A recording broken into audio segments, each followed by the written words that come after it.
Բարև ձեզ հարգելի հայրենակիցներ, ես Մարատ Հակոբյանն եմ Կիևից։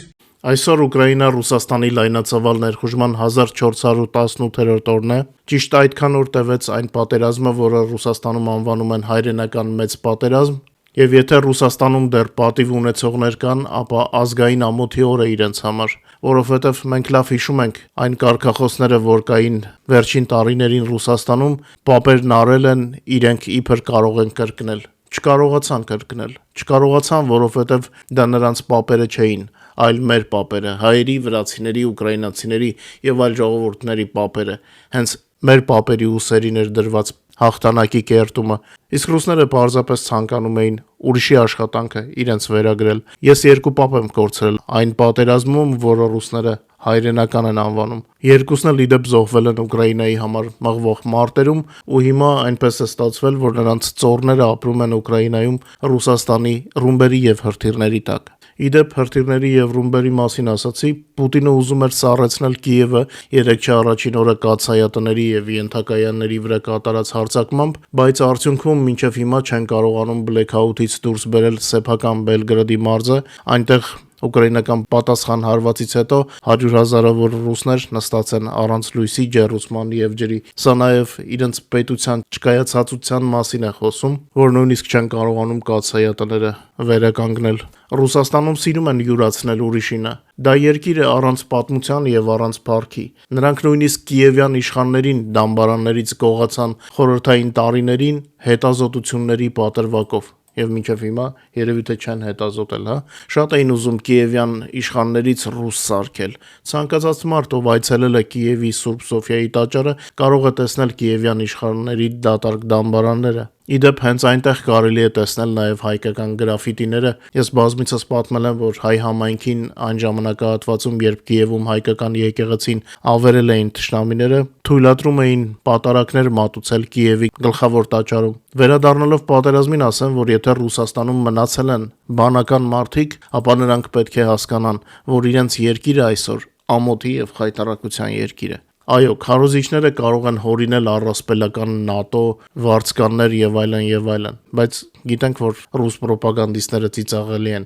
Նրանք կարող են հորինել ինչ ասես։ Դա նույնն է, երբ մենք Պուտինյան բանակում տեսնում ենք տաջիկների կամ աֆրիկացիների, ասեինք, թե պատերազմում ենք Տաջիկստանի կամ ինչ-որ աֆրիկյան երկրի դեմ։ Հիշում եք, չէ՞, որ Հյուսիսային Կորեայից ինչքան զորք էին բերել։ Մեր լսարանը լավ գիտի, ռազմաճակատում զինամթերքի 80%-ից ավելին ուկրաինական զենք է, իսկ Ռուսաստանինը 80%-ից ավելը ներկրված է Իրանից, նույն Հյուսիսային Կորեայից։ Ես նայեցի ռուս քարոզիչների արձագանքները, այսպես կոչված արիշնիկի կիրառման վերաբերյալ եւ ել ավելի համոզվեցի մեր հաղթականության մեջ։ Նրանք այնտեղ Ռուսաստանում ապրում են հորինված աշխարհում։ Իրենց իբր միջուկային զենքակրով հարվածել են գրադարանի արխիվին ու այրել Լենինի երկերի ամբողջ հավաքածուն։ Полное собрание сочинений Ленина, իրենց լեզվով ասեմ, հասկանան հանկարծ չշփոթեն։ Այս տեղեկատվությունը մեզ հայտնել է ռադիոկապի մասնագետ Սերգեյ Բեսկրեստովը ֆլեշ կանչակալով, հայտնի գործիչը, ռուսական օրեշնիկ, քանի որ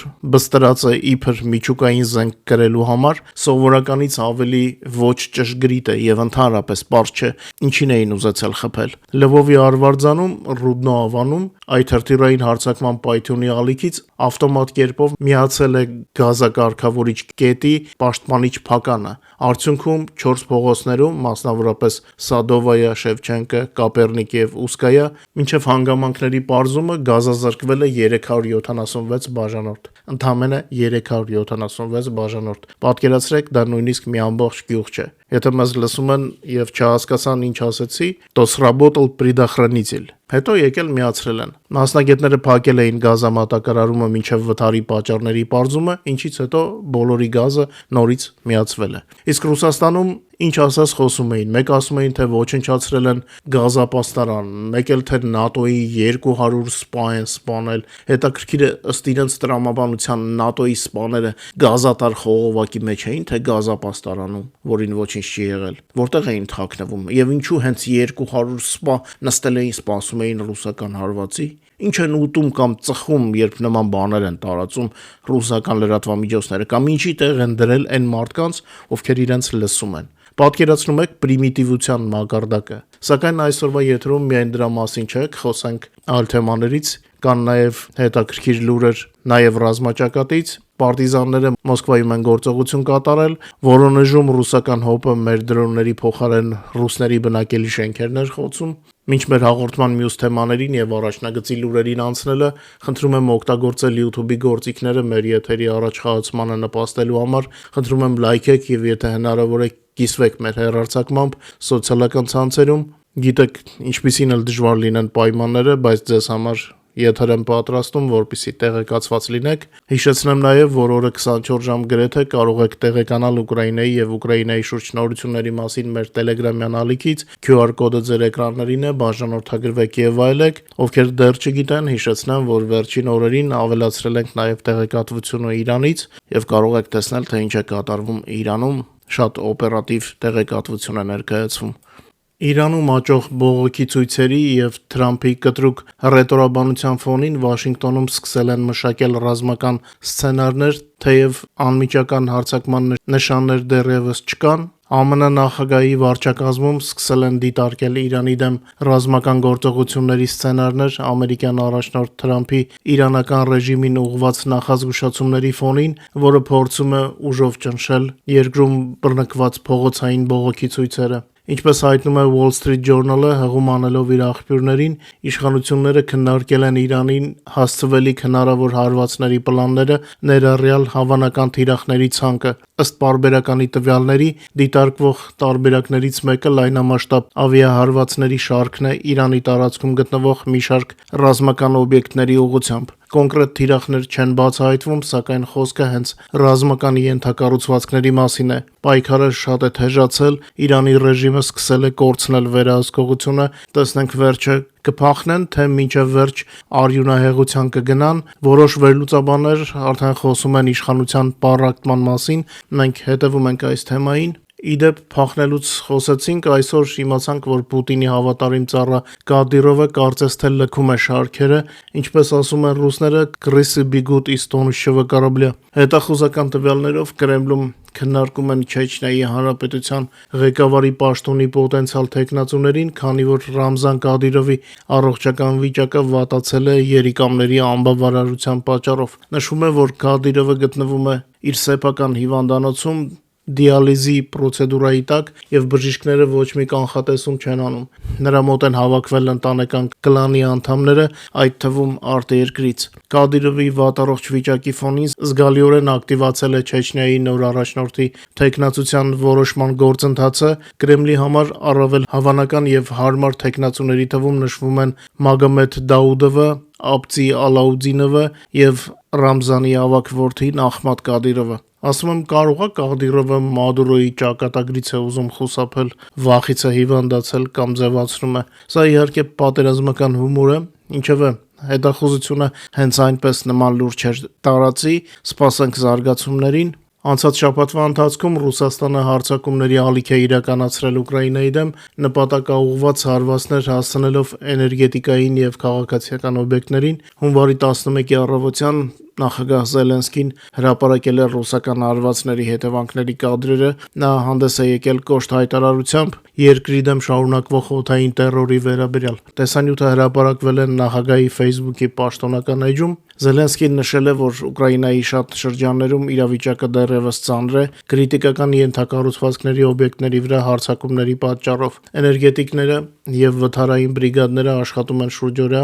որպեսզի մարդկանց վերադարձնեն լույսը, ջերմությունն ու ջուրը։ Դե ես այս թեմաներին 3 չառաջին օրն եմ անդրադարձել, ովքեր դեռ չեն դիտել եթերները, անպայման դիտեք, շատ կարևոր է։ Դիտեք, որպեսզի ամբողջական պատկեր ունենաք։ Զելենսկին էներգետիկների աշխատանքը անվանել է իսկական սխրանք, հայտնելով իր երախտագիտությունը։ Զելենսկին նաև հնչեցրել է կոնկրետ թվեր, որոնք բնութագրում են վերջին հարձակումների մասշտաբները։ Մեջբերեմ, այս շաբաթվա ընթացքում Ռուսաստանը Ուկրաինայի ուղղությամբ արձակել է գրեթե 1100 հարվածային դրոն, ավելի քան 890 կառավարվող ավիացիոն ռումբ եւ տարբեր տեսակի ավելի քան 50 հրթիռ։ այդ թվում բալիստիկ եւ թևավոր հրթիռներ, ինչպես նաեւ միջին հեռահարության Արեշնիկ բալիստիկ հրթիռը, նշել է ուկրաինացի առաջնորդը։ Նախագահը ընդգծել է, որ խոցման այս միջոցները կիրառվել են այնպիսի թիրախների դեմ, որոնք որևէ ռազմական իմաստ չունեն, այդ թվում էներգետիկ օբյեկտների եւ բնակելի շենքերի վրա։ Իր ուղերձում նախագահ Զելենսկին շնորհակալություն է հայտնել շարժական կրակային խմբերին, հակաօդային պաշտպանության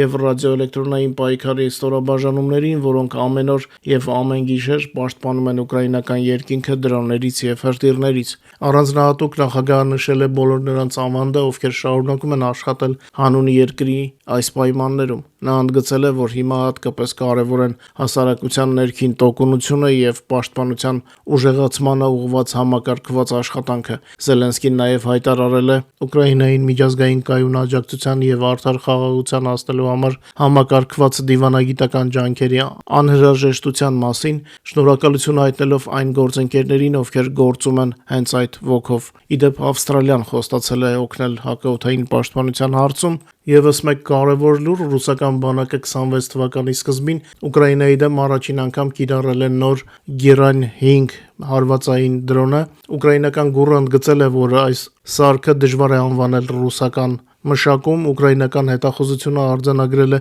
Գերան 5 դրոնի զգալի կառուցվածքային եւ տեխնոլոգիական նմանությունը իրանական Քարար դրոնի հետ։ Դե սա բռնապետերի պատերազմ է։ Իմիջիայլոց ինքը Ռուսաստանը մեկ օրում կորցրել է 3 ավելի քան 1100 զինվոր եւ 11 տանկ։ Անցած գիշերը շատ անհանգիստ էր Ռուսաստանի 20-ից ավելի մարզերի համար, որոնց երկնքում տիրություն էին անում ուկրաինական դրոնները, բայց ամենաանհանգիստը Վորոնեժ քաղաքի համար էր հարձակողական դրոնների հարվածի պատճառով։ ՕՍԻՆ թվերլուծաբանները կարծում են, որ հարձակման հիմնական թիրախը Բալթիմոր ռազմական օդանավակայանն էր, որը ակտիվորեն մասնակցում է Ուկրաինայի դեմ ագրեսիային։ Այն գտնվում է Վորոնեժի հարավ-արևմուտքում, սակայն ռուսական հոպը սկսել է հետ մղել հարվածները ուղիղ բնակելի թաղամասերի վրայով, ինչի հետևանքով դրոնների եւ դրանք խոցել փորձող հրթիռների բեկորները ուղղվել են շենքերի վրա։ Ռուսական տվյալներով կա 1 զոհ, 5 վիրավոր։ Անցնենք մարտի դաշտի իրադարձությունների թվերին։ Ռազմաճակատում վերջին 1 օրվա ընթացքում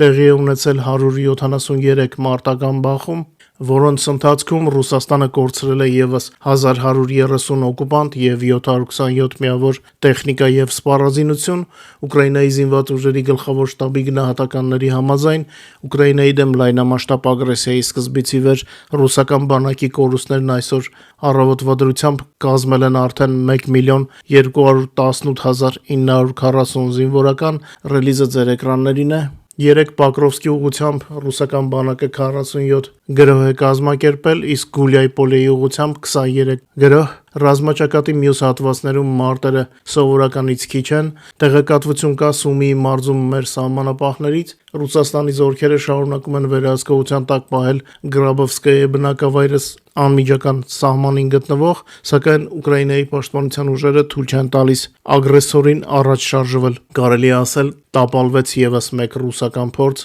ինչպես իրենք են կոչում սանիտարական գոտի ստեղծելու առումով, ավելի ճիշտ Պուտինի հերթական ցնորքը։ Եվ թերևս ամենակարևոր ռազմական նորությունը կհայտնեմ ձեզ եթերի վերջում։ Ուկրաինան հարվածել է Կասպից ծովում Ռուսաստանի 3 հորատման կայանների, Բուրավոյի ուստանովկի իրենց լեզվով։ Ուկրաինայի պաշտպանության ուժերը հարվածել են Լուկոյլի 3 հորատման կայանների Կասպից ծովի ջրատարածքում։ Այս մասին հայտնել է Ուկրաինայի զինված ուժերի գլխավոր շտաբը։ Խոսքը Ֆիլանովսկու, Կարչագինի եւ Գրայֆերի անվան կայանների մասին է, որոնք Ռուսաստանն օգտագործում է իր օկուպացիոն բանակի կարիքների համար։ Կայանների վրա արձանագրվել են դիպուկ հարվածներ, վնասների չափը դեռ ճշտվում են։ Բացի այդ, Ուկրաինայի պաշտպանության ուժերը հարված են հասցրել Բուկ M3 հոբ համալիրի արձակման կայանքին Լուգանսկի մարզի ժամանակավորապես օկուպացված Բարանիչևը բնակավայրի մոտ։ Սա միջին հեռահարության հոբ համալիր է, որը ռուսները օգտագործում են աերոդինամիկ թիրախների դեմ պայքարելու համար։ Նախնական տվյալներով հարվածի վայրում գրանցվել են դիպուկ խոցումներ եւ պայթյուններ։ Նաեւ Ուկրաինայի պաշտպանության ուժերը գրոհել են օկուպանտների 49-րդ բանակի նյութատեխնիկական ստորաբաժանման պահեստը Խերսոնի մարզի ժամանակավորապես օկուպացված Նավատրոիցկայի շրջանում։ Ուկրաինայի գլխավոր շտաբում ընդգծել են, որ հարվածներ են հասցնում այն օբյեկտներին, որոնք անմիջական օրենք ներգրավված են Ուկրաինայի դեմ զինված ագրեսիայի մեջ եւ այսպիսով համակարգված կերպով թուլացվում են օկուպացիոն զորքերի ռազմատնտեսական եւ հարձակողական ներուժը։ Շատ չերկարացնեմ Կիրակի օրվա եթերը, ուրբաթ եւ շաբաթ օրերին բավական բովանդակալից եթերներ եմ ձեր համար պատրաստել դժվար պայմաններում, բայց շատ կարեւոր եթերներ են, ովքեր դեռ չեն դիտել անպայման դիտեք։ Այսքանով ավարտեմ այսօրվա եթերը։ Խնդրում եմ չմոռանաք լայքել եւ տարածել մեր հաղորդումը եւ իհարկե ովքեր դեռ բաժանորդագրված չեն, խնդրում եմ անպայման բաժանորդագրվեք։ Հույս ունեմ կհանդիպենք արդեն վաղը ել ավելի լավ լուրերով։ Բարով մնաք։